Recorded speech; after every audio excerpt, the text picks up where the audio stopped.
আপনি হঠাৎ এই প্রশ্ন কেন করছেন গুরুদেব? আপনারও কি কোথাও মনে হচ্ছে যে মেয়েটা সত্যি কথাই বলছে? হ্যাঁ, মনে হয়েছে, কারণ আমি মানুষ চিনি। এ মেয়ে কোনোভাবেই মিথ্যেবাদী হতে পারে না। ওর চোখ দুটো দেখেননি? অমন স্বচ্ছ চোখ যার, সে কখনো মিথ্যে বলতে পারে? এই কথা আমার ছোট বৌমা বলেছিল, কিন্তু আমি তার গুরুত্ব দিইনি গুরুদেব। আমি তো বরাবর ত্রিনয়নীকে বুজরুক ভেবে এসেছি। না মা, এ মেয়ে লক্ষ্মীমন্ত, এ মেয়ে বুজরুক নয়। এটাও ঠিক যে মেয়েটির রহস্যময়ী, আর সে রহস্যের উন্মোচন করতে পারে একজনই, তোমার ছেলে।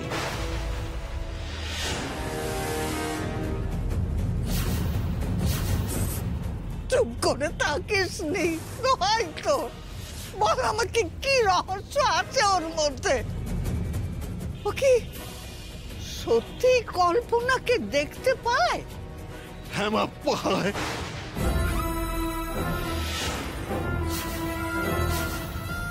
আর শুধু অতীত বা ভূতি নয় মা, ভবিষ্যতে কি ঘটবে আগাম ইঙ্গিত পায় ও।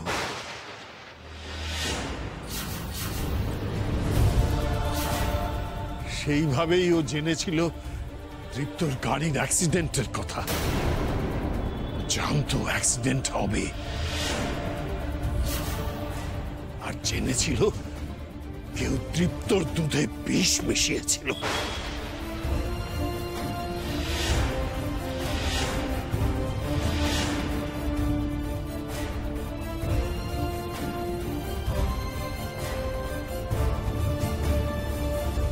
দেখি, বাবা, এই তো কি সুন্দর মানিয়েছে তোকে দিদিভাইয়ের শাড়িতে। দাঁড়া, শুনুন শুনুন, আমার কথাটা শুনুন আপনি। দেখি দেখি। না, এটা তেমন ভালো লাগছে না বুঝলি। আসলে দিদিভাই তো ছিল গোলগাল, তুই একটু রোগা সোগা। দাঁড়া,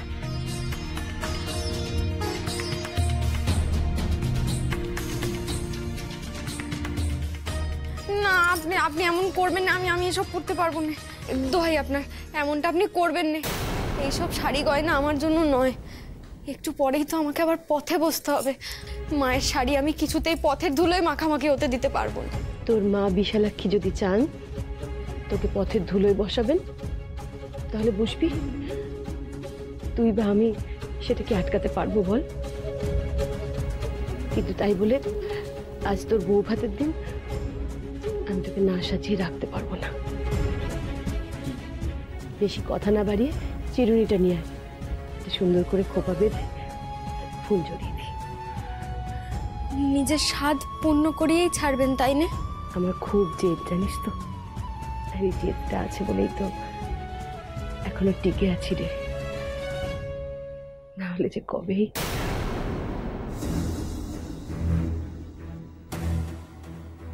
যা, হাঁ করে মুখের দিকে তাকিয়ে না থেকে চিরুনিটা নিয়ে আয়।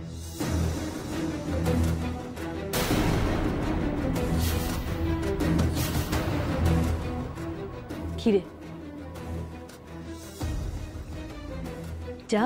বেশ, আপনার স্বাদ পূর্ণ হবে। আপনি আমাকে সাজাতে চান তো আমি সাজব, কিন্তু কিন্তু তার আগে আমার স্বাদখানা পূর্ণ করুন দেখি। ওরে মেয়ে, তোর আবার কি স্বাদ শুনি? কাকিমণি, কাকিমণি, আরো সব ছাইপাশ খাবেন না আপনি।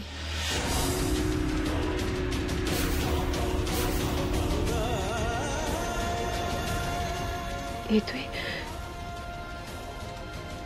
কি চেয়ে বসলি ত্রিনয়নী?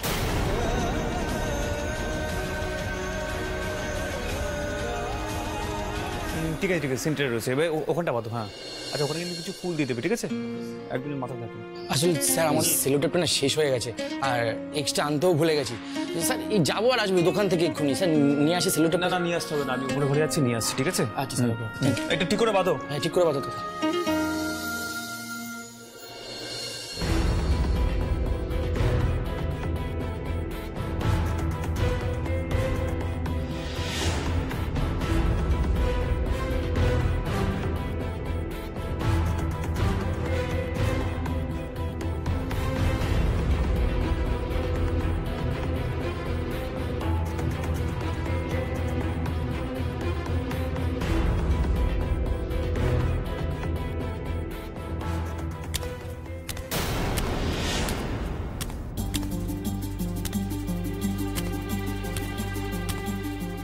এই রে, এই ঘরে কেউ আসছে নাকি?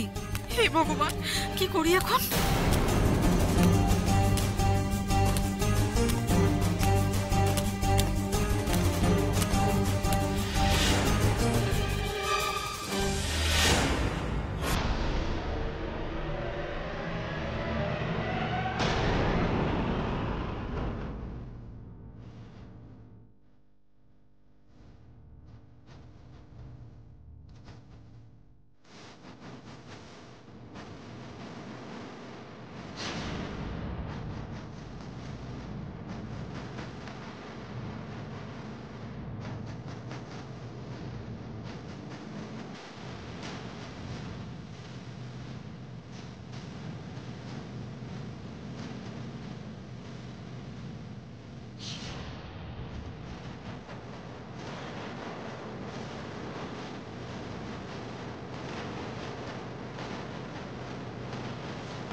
অল্পের জন্য একটু বেঁচে গেলাম। হ্যাঁ, প্রথমে বসার ঘর, তারপর শোবার ঘর, দু জায়গারই বাধা পেরিয়ে আসলাম।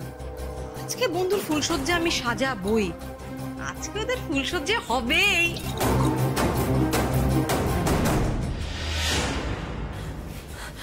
আমি যাচ্ছি। এই দিদি, তুমি দাঁড়া না, অত তাড়াহুড়ো কিসের? আরে পিকু তো গেছে ডিসচার্জ সার্টিফিকেট আনতে, তোকে তো বাড়ি নিয়ে যাওয়ার জন্যই আমরা এসেছি। তুই বুঝতে পারছিস না ভিকি, আমি জাস্ট আর ধৈর্য ধরে রাখতে পারছি না। তুই জানিস কাল সারা রাত আমি ঘুমোতে পারিনি। যতক্ষণ না ওই মেয়েটার ঘর থেকে বিশেষ শিশিটা উদ্ধার করে ওকে পুলিশের হাতে তুলে দিতে পারছি, ততক্ষণ কিন্তু আমার শান্তি নেই, কিছুতেই শান্তি নেই। চ চ আমরা যাই, চ। ডিসচার্জ হয়ে গেছে, চলো মা। খুশি? চল চল চলো চল।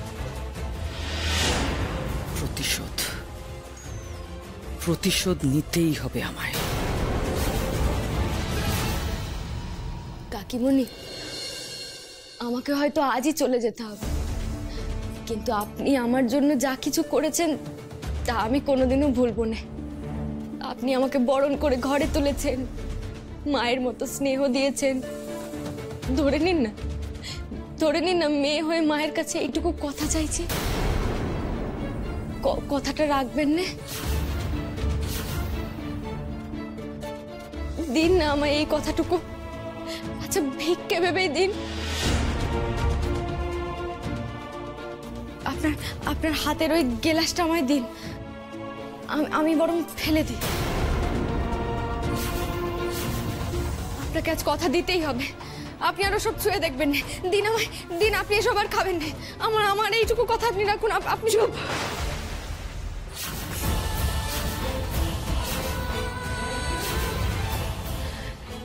একদম চুপ। এত বড় সাহস তোর, তুই নেশা করা নিয়ে আমাকে কথা শোনাস? একটু স্নেহ করেছি বলে, একটু ভালোবাসা দেখিয়েছি বলে ভেবেছিস যা খুশি তাই আমাকে বলতে পারিস? নইলে এত বড় কথাটা কি করে তুই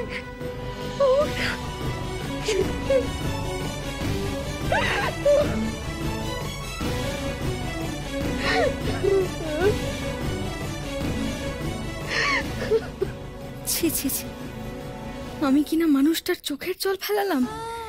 ছি, কি করি এখন আমি? কেমন করে ওনার কান্না থামাই?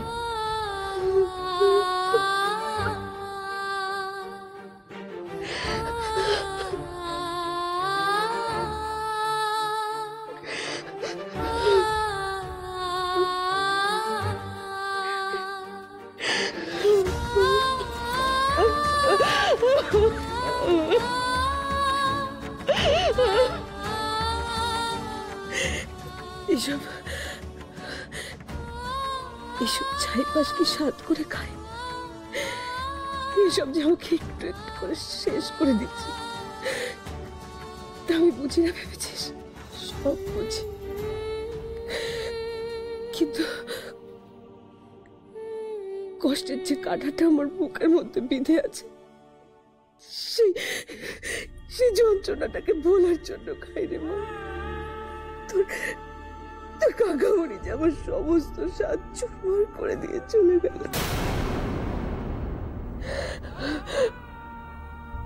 তারপর থেকে এই ছাইপাশি আমার একমাত্র ভরসা। পুরনো সবকিছুকে ভোলার জন্য এই ছাইপাশকে আঁকড়ে পড়ে থাকি সারাদিন।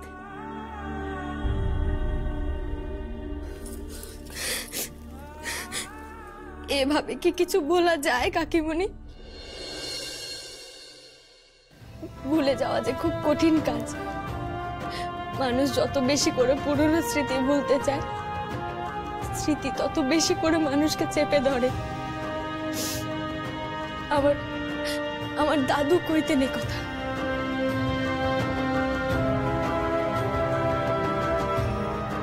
জানিস ত্রিনয়নী, এই এতগুলো বছর ধরে সবাই আমাকে নেশা করার জন্য গাল মন্দ করে গেল, কিন্তু কেউ কখনো তোর মতো করে জিজ্ঞেস করেনি আমায় যে আমি কেন এই মরণের পথ বেছে নিলাম।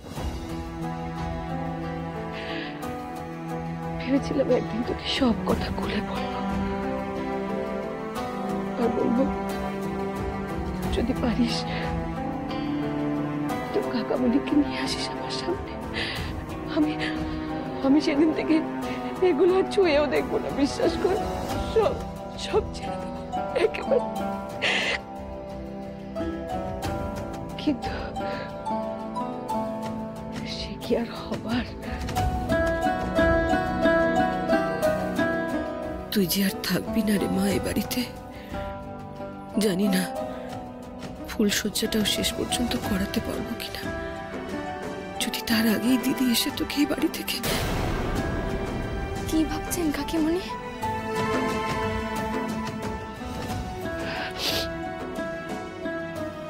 ভাবছি সাত করে যে ফুলগুলো নিয়ে এলাম তোকে খোপা বেঁধে দেবো বলে, সেগুলো ওরকম পরে পরে শুকিয়ে যাবে বুঝি।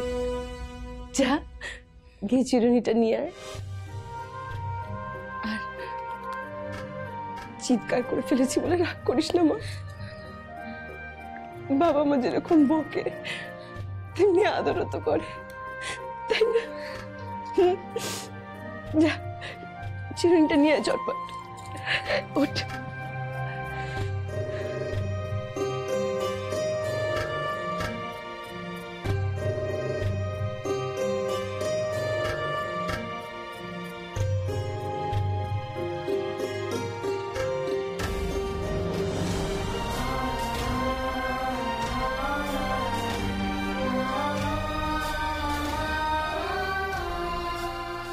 সত্যিই আমার কপাল পোড়া গো মা, নয়তো এমন মায়ের মতো আদরও আমার কপালে সইল নে। এ সব ছেড়ে চলে যেতে হবে আমায়।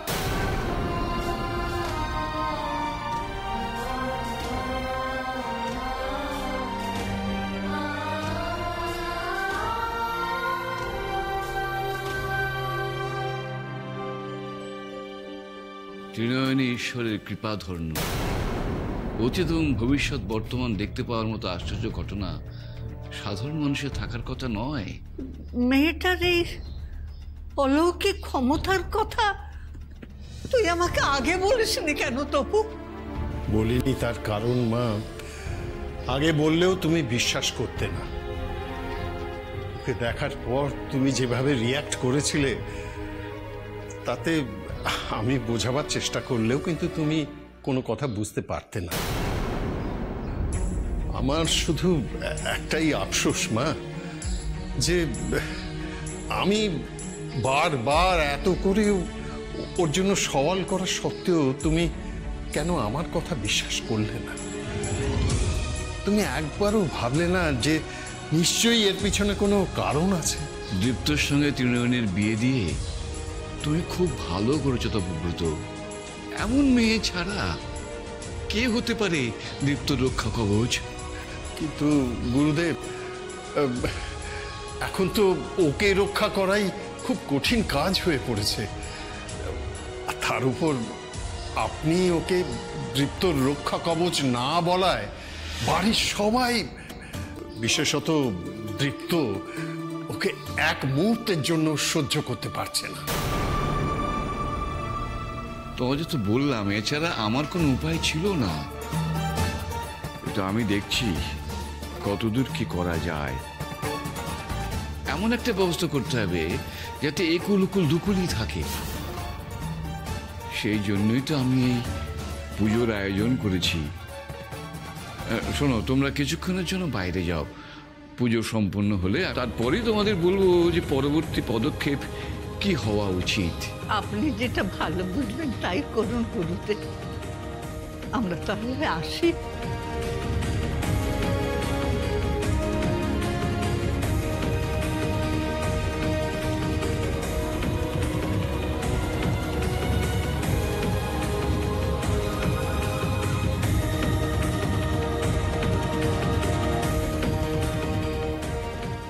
মা, তুমি একটু দেখো মা, ওই মেয়েটাকে যেন উদ্ধার করতে পারি গো মা।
আয় দেখি।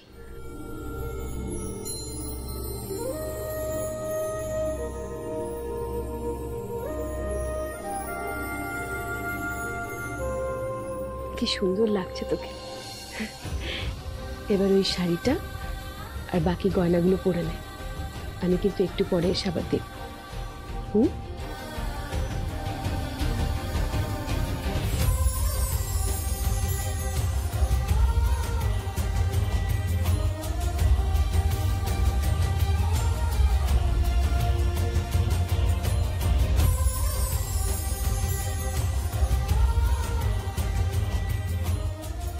কাকিমণি এত যত্ন করে চুলখানে বেঁধে দিলেন, দেখতেই তো পাচ্ছি না ঠিক করে।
আবোল তাবোল ভাবছি আমি।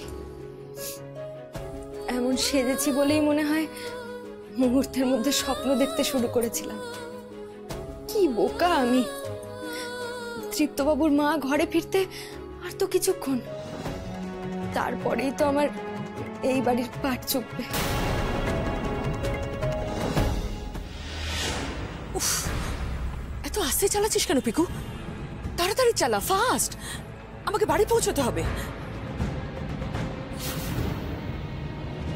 মাগো, ত্রিনয়নীর মঙ্গল কামনায় এই ফুল আমি তোমার পায়ে অর্পণ করছি গো মা। পথ দেখাও গো মা, পথ দেখাও।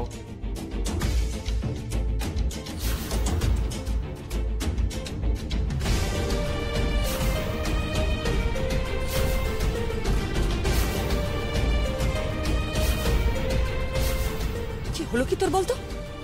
কেন জোরে চালাতে পারছিস না বলতো? মা জোরেই তো চালাচ্ছি মা, এর থেকে বেশি জোরে চালাতে অ্যাক্সিডেন্ট হয়ে যাবে। হলে হবে, আমাকে যেখানে হোক বাড়ি পৌঁছতে হবে। আস্তে রোশনি দিদি। আমার আর তর্স হচ্ছে না কি? প্রতিশোধ নিতে হবে আগে। ওই মেয়েটার জীবন শেষ না করে আমার শান্তি নেই, কিছুতেই শান্তি নেই।